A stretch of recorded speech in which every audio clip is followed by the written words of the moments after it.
Hello class 11th students. तो हम लोगों का पहला जो चैप्टर है क्लास 11th मैथ्स एनसीईआरटी का, दैट इज सेट थ्योरी, उसका एक्सरसाइज 1.1 हम लोगों का चल रहा है। उसमें हमने क्वेश्चन नंबर 1 से लेकर क्वेश्चन नंबर 4 डिस्कस कर लिया है और बेसिक्स इसके पहले ही डिस्कस कर लिया है। अगर आप देखना चाहते हो तो डिस्क्रिप्शन बॉक्स में लिंक है, आप वहाँ से चेक कर सकते हो। आज हम डिस्कस करेंगे क्वेश्चन नंबर 5। देखिए क्वेश्चन नंबर 5 में क्या कहा है। Question number 5 says list all the elements of the following sets. So पहला पार्ट है set A is equal to X such that X is an odd natural number. देखिए ये हमें सेट बुल्डर फॉर्म में दिया है, हमें रोस्टर फॉर्म में लिखनी है, ठीक है। और रोस्टर फॉर्म क्या होता है गाइस, अगर हमें एलिमेंट पता होते हैं वही तो रोस्टर फॉर्म होता है। तो यहाँ पे बोला है कि x such that X is an odd natural number. Natural number तो है और आपको पता होना चाहिए नेचुरल नंबर 1 से स्टार्ट होती है, 1 2 3 अप टू इन्फिनिटी। तो नेचुरल नंबर तो है ही, बट कैसा है, ऑड नेचुरल नंबर। तो 1 3 5 7 9 11 इस तरीके से चलता जाएगा। पहला पार्ट का आंसर हो गया। अब सेकंड पार्ट का आंसर देखिए। सेकंड पार्ट में हमें क्वेश्चन पूछा है कि set B is equal to X such that X is an integer. इसका मतलब ये एक इंटीजर है और यहाँ पे जो आप कह सकते हो शर्त क्या दिया है कि एक्स जो है वो ग्रेटर होगा -1/2 से, बट लेस होगा 9/2 से, ठीक है। तो 1/2 का मतलब क्या होता है गाइस, 0.5 यानी -0.5। और इसको डिवाइड कर लीजिए, 2 से 9 को डिवाइड करेंगे तो ये हो जाएगा हम लोगों के पास 4.5, ठीक है। मतलब x जो है हमारा इंटीजर तो है, लेकिन ये -0.5 से बड़ा होगा बट 4.5 से छोटा होगा। तो इनके बीच में कौन कौन सी इंटीजर आ सकते हैं, 0 आ सकता है, ठीक है। फिर 1 2 3 4, ठीक है।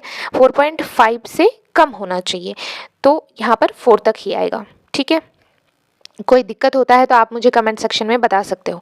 थर्ड पार्ट में हमें पूछा है कि set C is equal to X such that X is an integer X square is less than और इक्वल टू 4, ठीक है। मतलब कंडीशन क्या है हमारा, एक्स स्क्वायर लेस देन और इक्वल टू 4 है।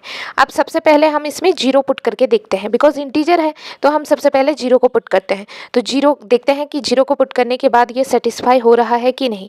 तो देखो 0 का स्क्वायर क्या होगा, 0 ही होगा, तो ऑब्वियसली इसको सेटिस्फाई कर रहा है ना। 4 से या तो 4 के इक्वल होना चाहिए या 4 से छोटा होना चाहिए। तो 0 तो 4 से छोटा है तो इसको सेटिस्फाई कर रहा है, तो इसके अंतर्गत मतलब सेट सी के अंदर एक एलिमेंट 0 आएगा।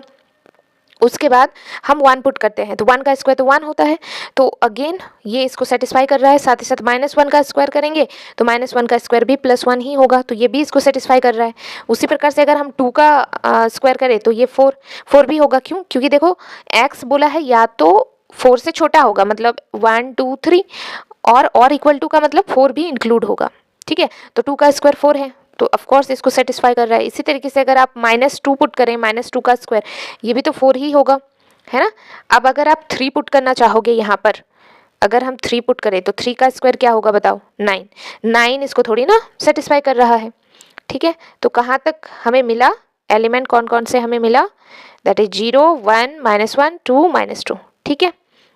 तो आप इसको इस तरीके से भी लिख सकते हो और अच्छे से ऑर्डर मतलब अच्छे से अरेंज करके भी इस तरीके से लिख सकते हो, -2 -1 0 1 2, ठीक है। दोनों में कोई दिक्कत नहीं है, बट आप अरेंज करोगे तो आपको अच्छा लगेगा और टीचर को भी अच्छा लगता है एक, है ना।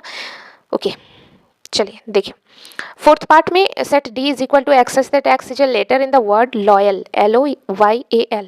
तो set D is equal to क्या होगा, L होगा, फिर O होगा, फिर AY होगा।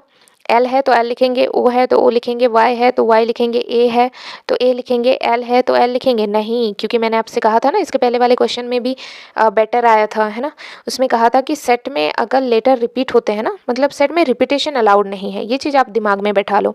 एक चीज़ को अगर एक चीज़ 2 बार 3 बार लिखा हुआ है या रिपीट हुआ है तो उसको हम 2-3 बार नहीं लिखेंगे, सिर्फ एक ही बार लिखेंगे, ठीक है। तो इसको आप लोया मत पढ़ देना, बिकॉज ये एलिमेंट है, ओके। फिफ्थ पार्ट में हमें क्या पूछा है देखो। सो फिफ्थ पार्ट में हमें पूछा है कि set is equal to X such that X is a month of a year not having 31 days. मतलब एक साल में कितने मंथ होते हैं, 12 मंथ्स, है ना। तो हमें बोला है कि ऐसे मंथ का नाम हमें इसमें लिखना है जिसमें 31 डे ना हो, ठीक है। तो आइए देखते हैं कौन कौन सा वो मंथ है। सबसे पहले तो फरवरी, फिर अप्रैल, जून, सितंबर, नवंबर, okay. Next part, and I think ये हमारा लास्ट पार्ट है, यस ये हमारा लास्ट पार्ट है। तो चलिए लास्ट पार्ट को देख लेते हैं क्या है।